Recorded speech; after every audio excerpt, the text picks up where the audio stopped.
Sur le tuto de l'ascenseur qui est toujours à l'heure actuelle mon petit péché mignon, vous avez été quelques-uns à me demander si c'était possible de pouvoir l'appeler d'une arrivée à l'autre. Et pour vous dire, oui, c'est totalement possible et je vais vous montrer ça. Pour commencer ce tuto, il faut que je corrige ou du moins que je montre une autre façon de faire l'ascenseur. On me l'a fait remarquer, mais on peut tout simplement inverser les blocs de slime et le miel. C'est totalement possible. C'est bien inversé, si j'appuie ici, l'ascenseur fonctionne parfaitement.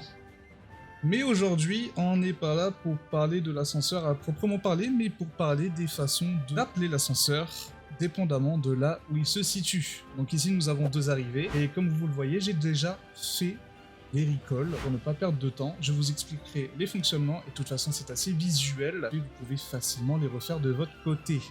Si j'appuie sur ce bouton, il n'y a aucun problème, l'ascenseur vient à moi, il descend, il attend que moi. Alors que si je monte là-haut, ça fonctionne tout aussi bien. Maintenant, comment ils fonctionnent ces différents recalls? C'est assez simple. Pour l'arrivée du haut, on a juste une montée en torche de redstone. Donc voilà, essayez à chaque fois tout en haut d'avoir la torche en redstone qui est éteinte. On commence assez facilement avec juste un repeater ici sur un tick qui va être relié au réseau de base, comme on le voit ici. En haut, on va être sur un observer block qui se relie à ce système ici. J'ai fait une modification comparé à l'autre tuto. On va mettre cet observer absolument à 2 ticks, sinon ça va pas fonctionner. À 1 tick, 3 ticks, 4 ticks, ça ne fonctionnera pas du tout. Votre ascenseur va soit ne jamais se lancer, soit se retrouver à aller au 7e ciel finalement. Pour le recall en bas, comme vous voyez ici, qui est totalement fonctionnel, il faut impérativement que vous me mettez cette trappe au milieu contre le muret. Pourquoi donc? J'enlève ces morceaux de bois.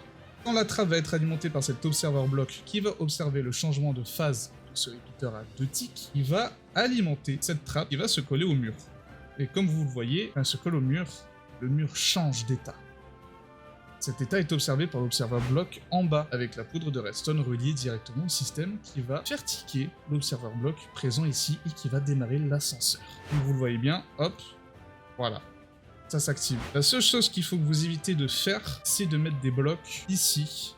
Voilà, c'était pour les recalls qui m'ont été demandés par quelques personnes, parce que c'est vrai que c'est intéressant de pouvoir rappeler son ascenseur là où il peut se situer, sachant qu'on n'a que 2 étages. Peut-être que je m'attellerai à faire les ascenseurs sur plusieurs étages, mais j'avouerai que je m'y suis jamais appuyé parce que j'en ai jamais ressenti le besoin. Et surtout, n'hésitez pas à me rejoindre sur la plateforme violette, c'est là-bas que tout se passe.